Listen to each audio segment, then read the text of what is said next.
اللهم صل على محمد وأنزله المقعد المقرب عندك يوم القيامة. جزا الله عنا محمدا صلى الله عليه وآله وسلم ما هو أهله. رب اشرح لي صدري ويسر لي أمري واحلل عقدة من لساني يفقهوا قولي. سامعین محترم، عید الفطر کا دوسرا دن ہے اور شوال کے مہینے کا دوسرا دن ہے. ماہ شوال یہ اسلامی مہینوں میں سے 10واں مہینہ ہے اور بہت زیادہ برکت والا اور خیر والا اور فضیلت والا مہینہ ہے. شوال کا مہینہ اسلامی مہینوں میں سے رمضان المبارک جب ختم ہو جائے تو شوال کا مہینہ شروع ہو جاتا ہے. شوال کے احادیث میں فضائل ذکر ہوئے ہیں اور دوسرے رمضان المبارک کے بعد اس مہینے کے آنے کی وجہ سے بھی اس کی فضیلت ذکر ہوئی ہے. تو اسی حوالے سے شوال کا یہ مہینہ یہ برکت والا ہے، فضیلت والا ہے، اور اس میں جو شوال کے متعلق جو فضائل حضور علیہ السلام نے ذکر کی ہیں ان کا اہتمام کیا جائے. ماہ شوال کہ شوال کو شوال کیوں کہا جاتا ہے؟ شوال یہ عربی زبان کا لفظ ہے، شین واو الف لام، شین پر زبر اور واو پر تشدید اور تشدید پر زبر، شوال. اس کی کئی وجوہات اور کئی اسباب فقہاء نے ذکر کیے ہیں کہ شوال کو شوال کیوں کہا جاتا ہے. ایک وجہ کہ شوال کو شوال اس لیے کہا جاتا ہے کہ اس کا ایک معنی اور مطلب وہ بلند ہونے اور اٹھانے کے آتے ہیں. شوال عربی زبان کا لفظ ہے اور اس کا معنی اور مطلب وہ اٹھانے اور بلند کرنے کے آتے ہیں. اسی معنی کا لحاظ کرتے ہوئے اس مہینے کو شوال کہا جاتا ہے. اور شوال کہنے کی وجہ یہ ہو گئی ہے کہ جب رمضان المبارک جیسے بابرکت والا مہینہ ختم ہوتا ہے اور شوال شروع ہوتا ہے تو اسی شوال کی پہلی تاریخ کو عید الفطر ہوتی ہے. اور شوال کی پہلی تاریخ کی جو رات ہے اور اسی طرح عید الفطر کو اللہ تعالیٰ بے شمار مومن مسلمانوں کے گناہوں کو ان کے نامہ اعمال سے اٹھا دیتے ہیں اور ان کے نامہ اعمال سے ان گناہوں کو ختم کر دیتے ہیں. اسی وجہ سے شوال کو شوال کہا جاتا ہے کہ رمضان المبارک کا مہینہ ختم ہو جاتا ہے اور شوال کی پہلی تاریخ کی رات اور شوال کے پہلے دن عید الفطر کو بہت سارے مومن مسلمانوں کے گناہوں کو اللہ تعالیٰ بلند کر دیتا ہے، یعنی اٹھا دیتا ہے ان کے عمل ناموں سے اور ان کے عمل ناموں سے گناہوں کو ختم کر دیتا ہے. اسی وجہ سے اس کو شوال کہتے ہیں. اور ہے بھی اسی طرح کہ عید الفطر کے دن اور عید الفطر کی رات کو احادیث میں ہے، جیسے کل ہم نے ذکر کیا تھا کہ اللہ تعالیٰ مومن مسلمانوں کے گناہوں کو نیکیوں سے بدل دیتے ہیں اور مومن مسلمانوں کی بخشش فرما دیتے ہیں. اور ایک دوسرا معنی بھی شوال کا ذکر ہوتا ہے کہ شوال کو شوال اس لیے کہا جاتا ہے کہ اس کے معنی خفت اور ہلکا پن کے آتے ہیں۔ خفت، ہلکا پن، کہ اس مہینے کا نام شوال اسی لیے رکھا گیا ہے کہ رمضان کے مہینے میں جب مومن مسلمان روزے رکھتے ہیں اور نیک اور صالح اعمال کرتے ہیں، تو جب شوال کا مہینہ آتا ہے تو شوال کے مہینے میں شہوات اور لذات، شہوتوں اور لذتوں کا اثر وہ نفس پر ہلکا ہو جاتا ہے۔ مومن مسلمان کا دل بہت مطمئن ہوتا ہے، اس کا دل ہر وقت مسجد کی طرف جانے کو کر رہا ہوتا ہے، اور جو نفسانی خواہشات ہیں اور جو لذتیں ہیں ان کو قربان کرنا اس کے لیے آسان ہوتا ہے، اور اس کا بدن اور اس کے اندر کی روح اور باطن وہ گناہوں سے ہلکا ہو جاتا ہے، خفیف ہو جاتا ہے، اور نفسانی خواہشات بھی کم ہو جاتے ہیں، اور اپنی لذتیں پوری کرنا وہ بھی کم ہو جاتی ہیں۔ اسی وجہ سے اس مہینے کو شوال کہا جاتا ہے۔ ایک تیسرا معنی اور مطلب بھی ہے کہ شوال کے مہینے کو شوال اس لیے کہا جاتا ہے کہ زمانے جاہلیت میں لوگوں کا یہ نظریہ تھا کہ شوال کے مہینے میں نکاح کرنے سے نکاح سے خیر و برکت اٹھ جاتی ہے۔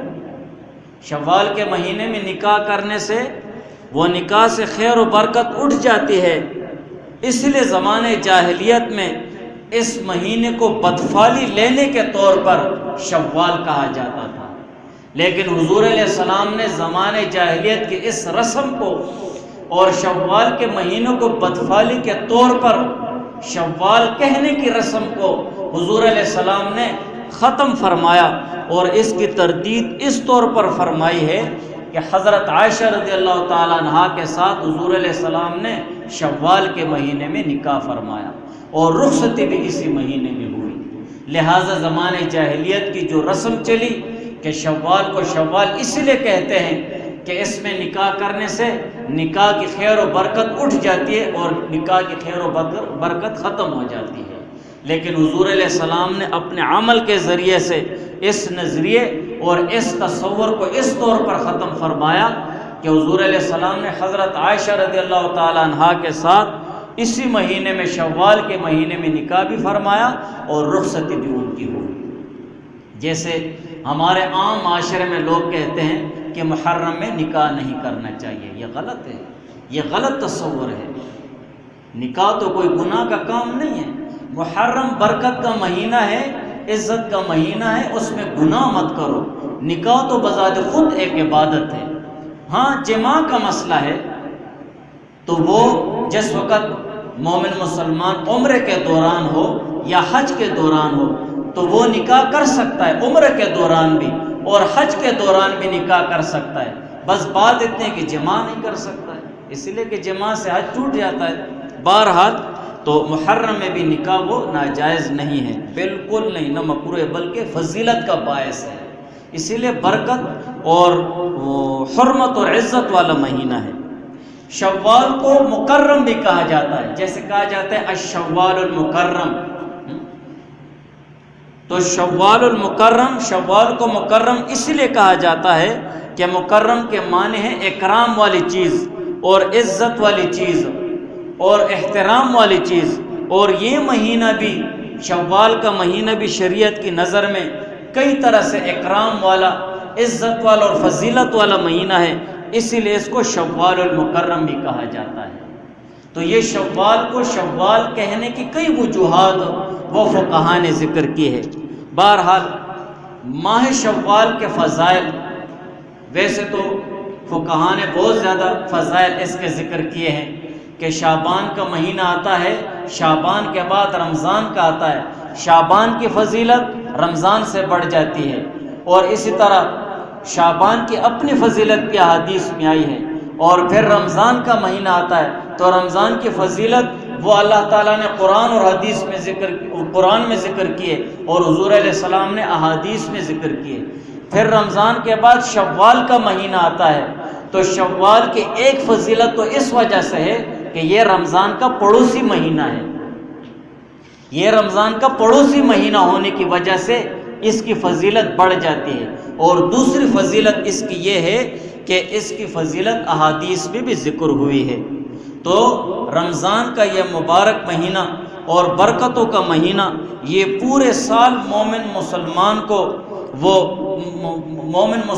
کو اپنے آپ کو پورے سال عبادت پہ لانے کے لیے یہ ایک ایسا مہینہ اللہ تعالیٰ نے مومن مسلمانوں کو دیا ہوا ہے کہ پورے سال کی برکتیں آپ رمضان میں سمیٹیں گے۔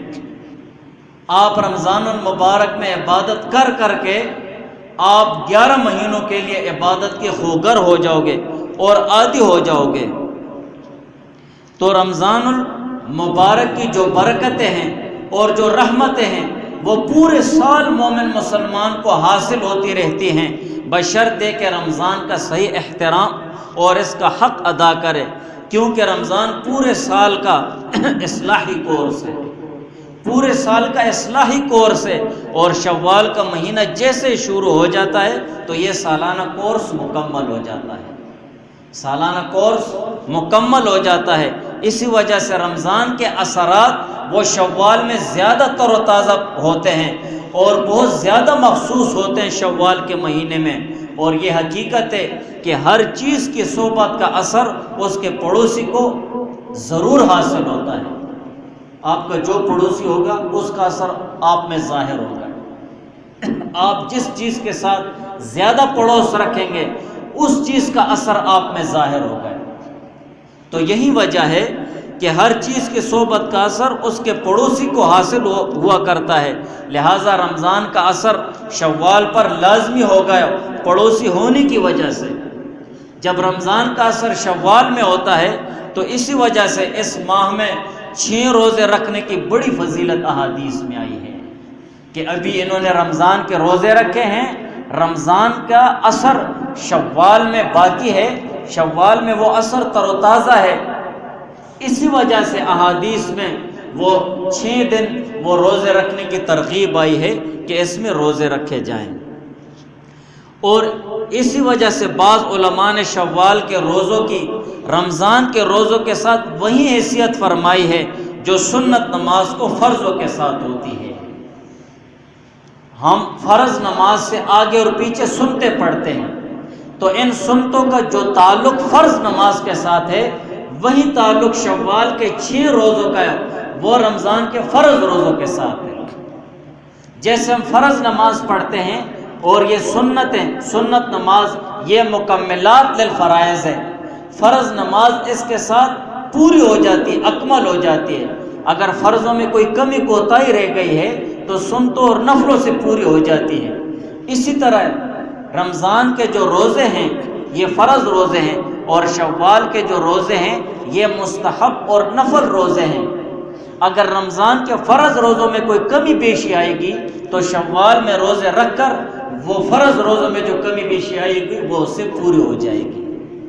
اسی وجہ سے کہ شوال کا مہینہ یہ رمضان کا پڑوسی مہینہ ہے، اور تو بعض علماء نے فرمایا کہ شوال کے روزوں کی رمضان کے روزوں کے ساتھ وہی حیثیت ہے، وہی تعلق ہے جو سنت نماز کو فرض نمازوں کے ساتھ تعلق ہے۔ اور یہ بات ظاہر ہے کہ سنتوں کا اپنے فرضوں سے بہت قوی اور قریبی تعلق ہے۔ جو آدمی فرض پڑھتا ہے سنتیں چھوڑ دیتا ہے تو حضور علیہ السلام نے سنتیں ہمیشہ کی ہیں، یہ سنتیں چھوڑنا بغیر سخت گزر کے اس کے لیے ملامتی کا باعث ہوتا ہے اور عقاب کا باعث بھی ہوتا ہے، اور یہاں تک کہ حضور علیہ السلام کی شفاعت سے محرومی کا سبب بنتا ہے جب حضور علیہ السلام کو سنتوں کو چھوڑا جائے۔ اور اسی طرح شوال کی ایک فضیلت، شوال کے مہینے کی ایک فضیلت یہ بھی ہے کہ جیسے عید الفطر کا دن ہو جاتا ہے تو صدقۃ الفطر واجب ہو جاتی ہے جو عید کے دن کی وجہ سے لازم ہوتی ہے۔ اس کا ایک فائدہ یہ بھی ہے کہ رمضان کے روزوں کو پاک اور صاف کرنے کے لیے صدقہ فطر کو واجب کیا گیا ہے، اس سے بھی شوال کے مہینے کی وہ فضیلت ظاہر ہو جاتی ہے۔ اور سب سے بڑی فضیلت یہ ہے کہ شوال کا مہینہ جیسے شروع ہوتا ہے عید الفطر ہو جاتی ہے، اور عید الفطر اس کی فضیلت وہ قرآن اور احادیث میں ذکر ہوئی ہے۔ تو شوال جو شوال کا مہینہ ہے، اسی وجہ سے بھی اس کی فضیلت اور قدر اور احترام بڑھ جاتا ہے۔ عید الفطر کی وجہ سے بھی کہ عید الفطر کے دن کتنے مومن مسلمانوں کی اللہ تعالیٰ بخشش فرماتے ہیں، ان کے گناہ معاف فرما دیتے ہیں، اور وہ عزت اور احترام والا دن ہے۔ اسی وجہ سے شوال کا مہینہ بھی وہ عزت والا اور فضیلت والا مہینہ ہے۔ اور اس سے بھی بڑھ کر ایک بہت بڑی وجہ شوال کے مہینے کی فضیلت کی یہ ہے کہ اس مہینے میں اسلام کا ایک عظیم الشان رکن جو حج ہے، حج کے مہینوں کی ابتدا وہ شوال سے ہو جاتی ہے۔ شوال، ذی قعدہ اور ذی الحج کے 10 دن یہ حج کے وہ دن ہیں۔